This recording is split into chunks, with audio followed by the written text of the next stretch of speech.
Search in your life and see a graveyard of half-finished projects, a guitar in the corner, a half-coded website, a set of baking tools, and a sudden urge to learn jujitsu. You probably feel a very specific type of shame. Society has a word for you: dilettante.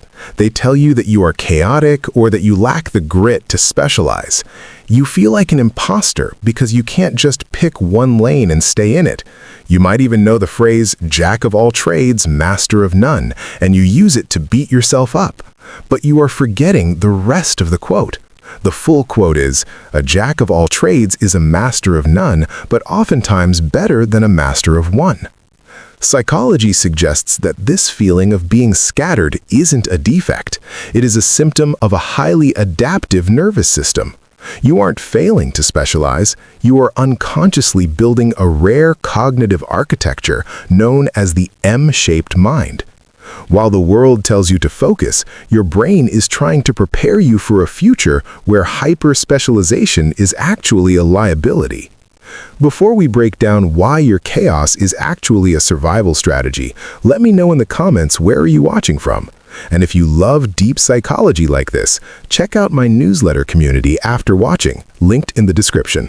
To understand why you feel this anxiety, we have to look at the lie you were sold. For the last century, the world was an I-shaped game. It rewarded people who dug one hole a mile deep. It was a kind learning environment, like golf, where the rules never changed. If you practiced your swing for 10,000 hours, you won. But you don't live in a kind environment. Your brain instinctively knows that the modern world is a wicked environment. The rules change every day. In a wicked environment, the specialist is fragile. If the industry changes, they are obsolete. Because of this, you naturally drift. One year you're obsessed with electrical wiring and HVAC systems, and the next you are deep into yoga, heavy lifting, and DJing rave music. To an outsider, this looks like a chaotic personality. They might call you a strange man or unfocused, but what you are actually doing is gathering data points from disparate domains. This is where the magic happens. Psychology calls this far transfer. The specialist uses near transfer. They solve problems they have seen before using the same old tools. But you use far transfer. You take a concept from one completely unrelated field and apply it to another. Think about the web developer who used to be a beekeeper and a farmer. On paper, those things have nothing to do with coding, but that agricultural experience allows them to understand organic systems and growth cycles in a way that a specialist coder who only stares at screens could never grasp. They aren't just writing code, they are cultivating an ecosystem. That is far transfer. That is innovation. You feel like an imposter because you aren't the best at any one thing, but you are failing to see that your value isn't in your depth, it's in your synthesis.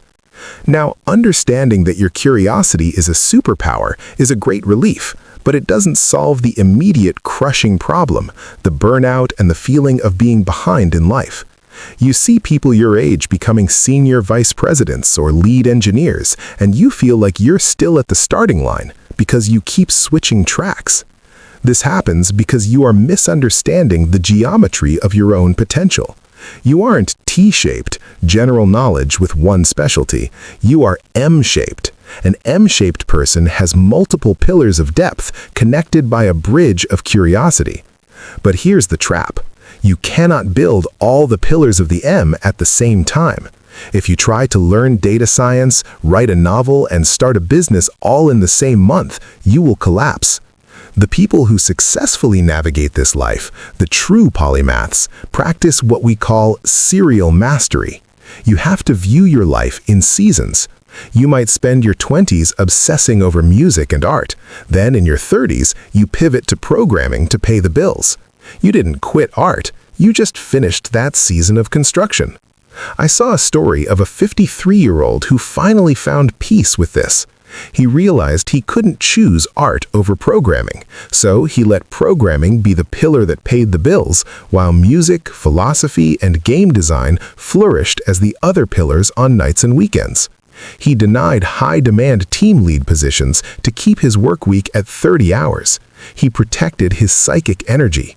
He didn't try to merge them all instantly. He let them exist sequentially, and eventually they all merged into his own personal video game projects. That is the M shape in action. There's one final psychological trait you have that makes you bulletproof, and it comes from evolutionary biology. It's called redundancy.